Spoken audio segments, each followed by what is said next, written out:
Hello बच्चों, कैसे हो आप सभी। मैं आशा करता हूँ कि आप सभी स्वस्थ होंगे, मस्त होंगे और आपकी पढ़ाई भी बहुत अच्छे तरीके से चल रही होगी। यार बच्चों, आज की इस क्लास में मैं आपको बताऊंगा नामकरण के अंतरराष्ट्रीय नियम के बारे में। यानी कि अगर हम बात करते हैं तो यहाँ पर हम आपके जीवों के जीव वैज्ञानिक नामकरण के अंतरराष्ट्रीय नियम के बारे में बताएंगे कि किसी जीव का जीव वैज्ञानिक नाम कैसे लिखा जाता है और इस जीव वैज्ञानिक नाम लिखने के लिए कौन कौन से संगठन ने योगदान दिया है, उसके बारे में हम आज की इस क्लास में चर्चा करेंगे। चलिए, सबसे पहले अगर हम बात करते हैं तो अपना हेडिंग डालते हैं। तो हम लिखेंगे हेडिंग में जीवों के नामकरण का अंतरराष्ट्रीय नियम। ठीक है, जीवों के नामकरण का अंतरराष्ट्रीय नियम।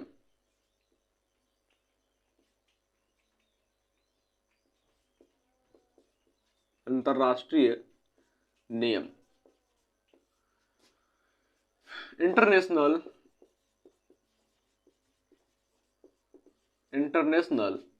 Rule of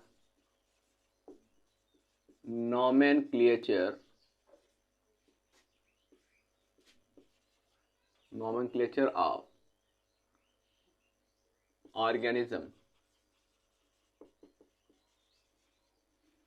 international rule of nomenclature of organism की बात करते हैं। देखिए, अगर हम बात करते हैं तो ये ऑर्गेनिज्म के लिए साइंटिफिक नेम की जरूरत क्यों पड़ी, वैज्ञानिक नाम की जरूरत क्यों पड़ी? क्योंकि अगर हम बात करते हैं नामकरण की, तो नामकरण में आपने दो चीजों को देखा था पिछले क्लास में। पहला तो आपने देखा था साधारण नाम, जिसको हमने देशज नाम कहा था, कॉमन नेम, वर्टिकुलर नेम कहा था। दूसरा आपने वैज्ञानिक नाम यानी कि साइंटिफिक नाम देखा था। ठीक है, तो अब अगर हम बात करते हैं साधारण नाम की, सबसे पहले कॉमन नाम की बात कर लेते हैं। तो कॉमन नाम जो होता है वो अलग अलग जीवों के लिए अलग अलग देशों में अलग अलग होता है। ठीक है, हम अलग अलग दुनिया के कोने में जाएंगे, अलग अलग जगहों पर जाएंगे, तो अलग अलग जो जीव होंगे उनको हम अलग अलग नाम से पुकारते हैं। इस वजह से उन सभी जीवों का नाम याद कर पाना अलग अलग देशों में जो बुलाया जाता है वो कठिन होता है। उसके बाद जरूरत पड़ी एक ऐसे नाम की जो पूरे दुनिया में एक हो। कहीं पर भी आप घूमकर चले आओ और उस जीव को उस नाम से पुकारो तो हर कोई जान जाए कि हाँ, हम किसे बुला रहे हैं। समझ में आया? तो अगर हम बात करते हैं साधारण नाम की, तो साधारण नाम में जैसे एग्जाम्पल में मैंने आपको बताया था गौरैया के बारे में। तो भारत को गौरैया को गौरैया कहते हैं। इंग्लैंड में गौरैया को स्पैरो कहते हैं। और अगर हम बात करते हैं जर्मनी में, तो जर्मनी में स्पिंडरलिंग के नाम से जानते हैं गौरैया को। अलग अलग नाम हो गया कि नहीं? चावल को इंडिया में चावल कहते हैं, इंग्लैंड में राइस कहते हैं, जापान में राइसो कहते हैं। तो अलग अलग देशों में अलग अलग नाम हो गया कि नहीं? तो अलग अलग देशों में अलग अलग नाम को याद करना थोड़ा सा कठिन होता है। इसलिए वैज्ञानिकों ने एक तरकीब निकाला कि हम क्यों ना सभी के लिए केवल एक ही नाम यूज कर ले जो सभी जगहों पर जाना जाए। तो उसके बाद वैज्ञानिकों ने वैज्ञानिक नाम दिया और उसमें उन्होंने द्विनामकरण पद्धति का यूज किया, त्रिनामकरण पद्धति का यूज किया, जो हमने पिछले क्लास में पढ़ लिया था। द्विनामकरण पद्धति में उन्होंने क्या किया था, जेनेरिक नेम और स्पेसिफिक नेम को मिला करके एक जीव के वैज्ञानिक नाम को दिए। त्रिनामकरण पद्धति में उन्होंने क्या किया था, जेनेरिक नेम, स्पेसिफिक नेम और सब स्पेसिफिक नेम को मिला करके एक नाम दिया था। उसी के आगे कंटिन्यू करते हुए हम देखेंगे नामकरण के अंतरराष्ट्रीय नियम के बारे में। नामकरण के अंतरराष्ट्रीय नियम की बात करते हैं तो सन 1901 में आपका जो अंतरराष्ट्रीय जीव विज्ञान कांग्रेस है, उन्होंने जीवों के नामकरण के लिए एक अंतरराष्ट्रीय नियम को मान्यता दिया। कब? 1901 में अंतरराष्ट्रीय जीव वैज्ञानिक कांग्रेस ने क्या किया, जीवों के नामकरण के लिए एक अंतरराष्ट्रीय नियम को मान्यता दी। इस नियम के अंदर क्या होता है, वनस्पति विज्ञान के अंदर यानी कि पेड़ पौधों के नामकरण के लिए अलग नियम है। जीव विज्ञान में अगर हम बात करते हैं तो जंतु विज्ञान के लिए यानी कि जानवरों के नामकरण के लिए अलग नियम है। विषाणुओं के नामकरण के लिए अलग नियम है, वायरसों के नामकरण के लिए अलग नियम है। ठीक है, अलग तरीके से उनका नाम बनाया जाता है। तो अब अगर हम बात करते हैं तो लिखने का तरीका सभी का एक ही है, कैसे लिखा जाता है इनका तरीका एक है, लेकिन संगठन जो है वो अलग अलग है। तो अब अगर हम बात करते हैं तो क्या है कि 1901 में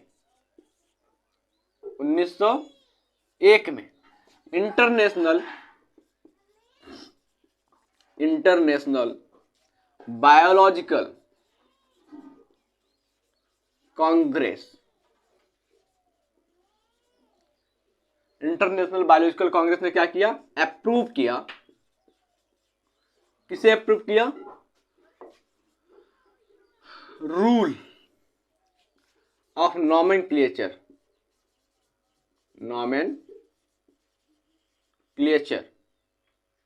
फॉर ऑर्गेनिज्म। जीवों के नामकरण के लिए इन्होंने क्या किया, एक रूल दिया, एक रूल के लिए मान्यता दिया, जिसमें अगर हम बात करते हैं तो इस नियम के अंदर आपका एक आता है ICBN, फुल फॉर्म याद करिएगा, ICBN। ICBN का नाम होता है international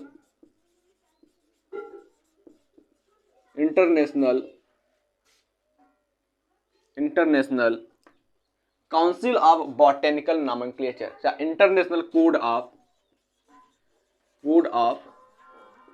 botanical nomenclature, international code of botanical nomenclature. अंतरराष्ट्रीय वनस्पतिक नामकरण पद्धति के बारे में उन्होंने बताया, या हम कह सकते हैं कि वनस्पति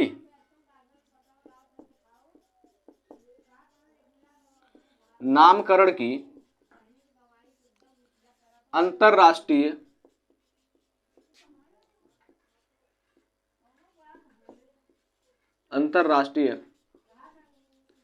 पद्धति।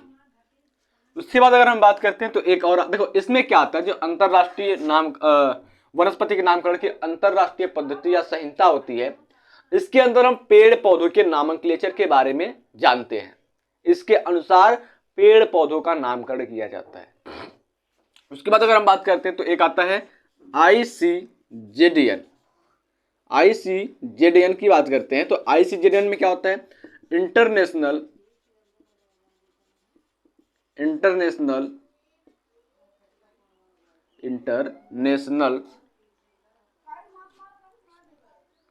Code of zoological nomenclature. इसमें हम क्या हो जाएगा, तो जंतु नामकरण के अंतरराष्ट्रीय पद्धति, जंतुओं के नामकरण की अंतरराष्ट्रीय पद्धति,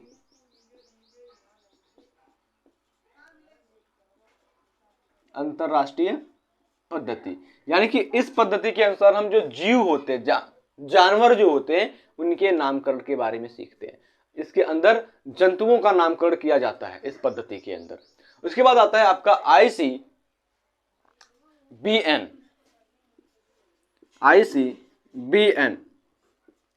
international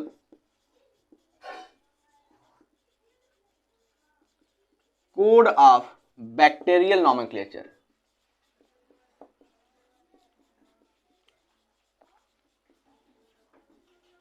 international code of bacterial nomenclature, जीवाणु के नामकरण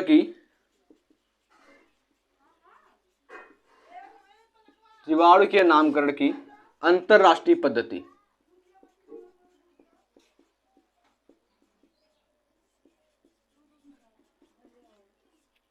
ठीक है, तो अगर हम बात करते हैं तो ICBN के अंदर जितने भी जीवाणु होते हैं उन सभी के नामकरण कैसे किए जाते हैं वो यहां पर आपको बताया जाता है। ठीक है, उसके बाद अगर हम बात करते हैं तो एक है ICVN,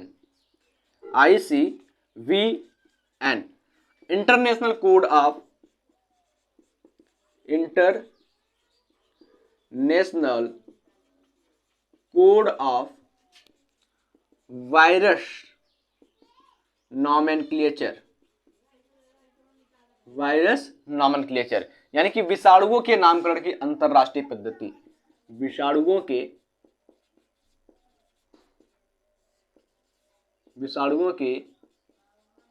नामकरण की अंतरराष्ट्रीय पद्धति, विषाणुओं के नामकरण की अंतरराष्ट्रीय पद्धति।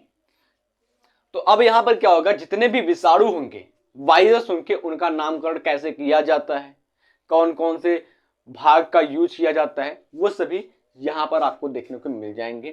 तो ये आपके लिए काफी जरूरी है, जो कि एक फुल फॉर्म के रूप में क्वेश्चन पूछा जाता है। तो आप याद कर लीजिएगा कि ICBN का फुल फॉर्म होता है international code of botanical nomenclature, ICJDN का होता है international code of zoological nomenclature, ICBN का होता है international code of bacterial nomenclature, ICVN का होता है international code of virus nomenclature. ठीक है, तो इतने को आप अच्छे से याद कर लेना, जो कि आपके कंपटीशन में या फिर नॉर्मल जो एग्जाम होता है वहां पर फुल फॉर्म के रूप में पूछा जाता है। तो आप फटाक से इसको नोट कर लीजिए। फिर इसके बाद अगर हम बात करते हैं कि जो नाम लिखा जाता है जीवों का वैज्ञानिक नाम, वो किस तरीके से लिखा जाता है, कितना बड़ा होना चाहिए, कौन कौन से भाग वहां पर यूज किए जाते हैं, कौन सा लेटर कैपिटल होगा, कौन सा लेटर स्मॉल होगा, उस तरीका को भी हम देखते हैं। तो फटाक से आप इस पॉइंट को नोट कीजिए, फिर हम उस तरीके को देखते हैं। चलिए, अब अगर हम बात करते हैं कि पूरी दुनिया में जो जीवों का नामकरण किया जाता है वो तो हो चुका, अब उस नामकरण का जो नाम है उस नाम को हम कैसे लिखेंगे, कैसे लिखा जाता है, किस तरीके से, उसकी बात करते हैं। सबसे पहली बात अगर हम करते हैं, पहला नंबर नाम लिखने का क्या होता है, नामकरण करने का सबसे पहला तरीका क्या होता है, आपको ये ध्यान देना होगा कि जीव का जो हम वैज्ञानिक नाम बना रहे हैं वो काफी लंबा ना हो, छोटे में हो, स्पष्ट हो, सरल हो। तो पहला पॉइंट क्या हो जाएगा, लंबा व कठिन ना हो। ठीक है, वैज्ञानिक नाम, वैज्ञानिक नाम, वैज्ञानिक नाम लंबा व कठिन ना हो, ना हो। ठीक है, scientific name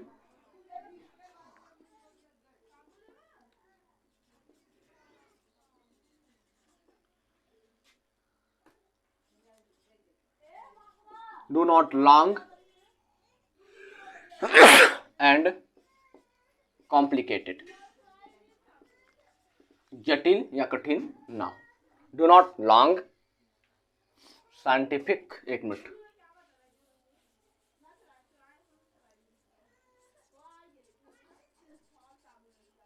names of scientific names do not long and hard लिख सकते हो या कॉम्प्लिकेटेड लिख सकते हो, do not hard and long and complicated, पहला पॉइंट हो गया। दूसरे पॉइंट की बात करते हैं तो ये आपका मेन पॉइंट है, इसको आपको बहुत ध्यान देना होगा। प्रत्येक जीव के नामकरण में क्या ध्यान देना होगा, पहला वंश लिखा जाएगा और दूसरा जाति का नाम लिखा जाएगा। पहले क्या होगा, वंश का नाम, दूसरा जाति का नाम लिखा जाएगा। इतना ध्यान देना कि अगर हम बात करते हैं प्रत्येक जीव के वैज्ञानिक नाम में एक श्रेणी, यानी कि फर्स्ट स्टेप या वन स्टेप, ठीक है, या वंश, एक श्रेणी या वंश का नाम तथा द्वितीय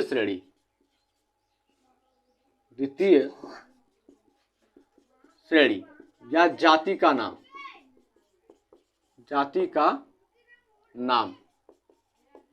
लिखा जाता है,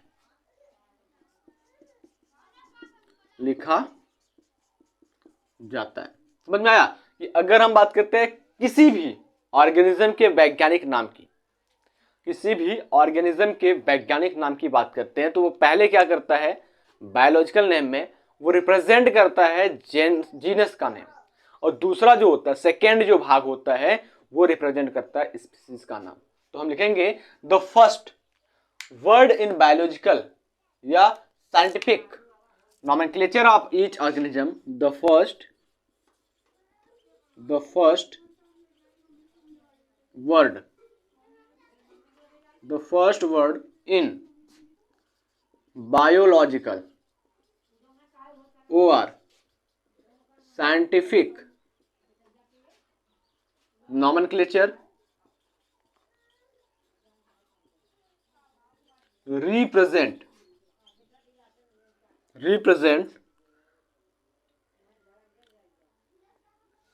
represent जीनस नेम या जीनस, while जबकि सेकेंड रिप्रेजेंट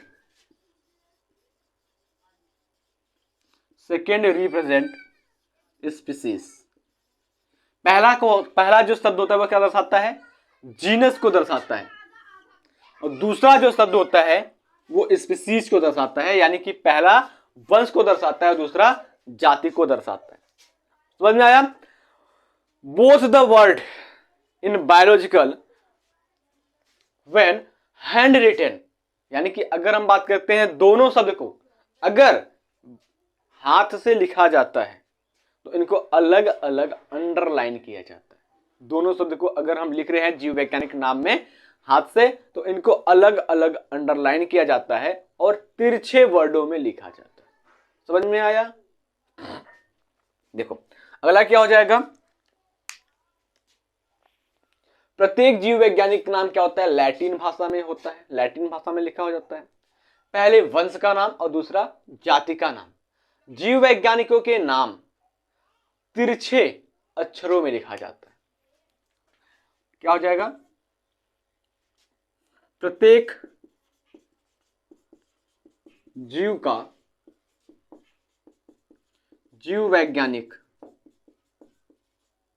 वैज्ञानिक नाम लैटिन भाषा में होता है,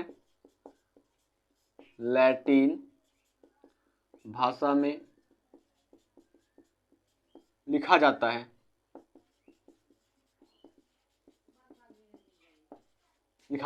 यानी कि अगर हम बात करते हैं नेम ऑफ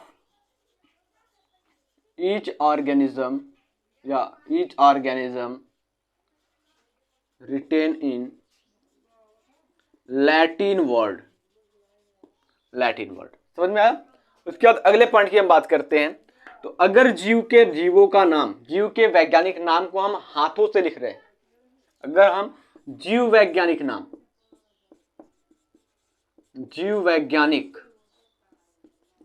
नाम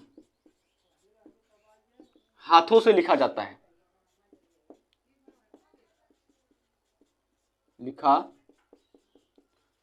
है तो उसे तिरछे अक्षरों में लिखकर अंडरलाइन कर दिया जाता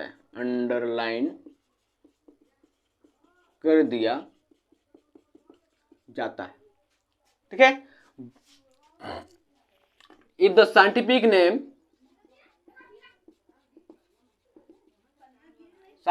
नेम written by hand या handwritten by hand, then written in italic and after underline। ठीक है, अगर जीव वैज्ञानिक का नाम क्या होता है, हाथों से लिखा जाता है, तब उसे तिरछा लिखा जाता है और इसको अंडरलाइन कर दिया जाता है। बात समझ में आया? इतना फटाक से आप नोट कीजिए। फिर चलते हैं अगला और सबसे महत्वपूर्ण पॉइंट, पांचवा। ठीक है, 7 पॉइंट मैं आपको बताऊंगा जिससे आपका एग्जाम में काम हो जाएगा और लिखने का तरीका भी सीख जाओगे। एग्जाम्पल भी मैं आपको बता दूंगा।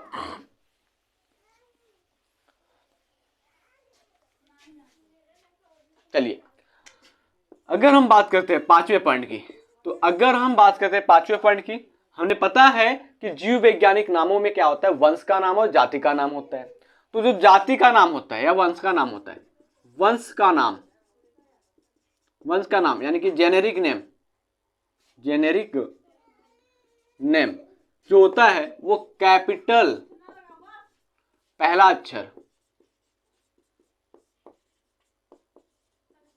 क्या होता है, कैपिटल होता है। पहला अक्षर क्या होता है, कैपिटल होता है, यानी कि हम बात करते हैं बड़ा लेटर में होता है। और अगर हम बात करते हैं जाति का नाम स्पेसिफिक नेम, ठीक है, स्पेसिफिक नेम की बात करते हैं। स्पेसिफिक नेम में क्या हो जाएगा, सभी अक्षर क्या हो जाएंगे, सभी अक्षर स्मॉल लेटर में आ जाएंगे। सभी अक्षर क्या हो जाएंगे, स्मॉल लेटर में आ जाएंगे। समझ में आया। जैसे अगर हम बात करते हैं आम का वैज्ञानिक नाम, आम का वैज्ञानिक नाम क्या होता है, तो आम का वैज्ञानिक नाम मैंगीफेरा इंडिका होता है। तो हम लिखेंगे कैसे, मैंगीफेरा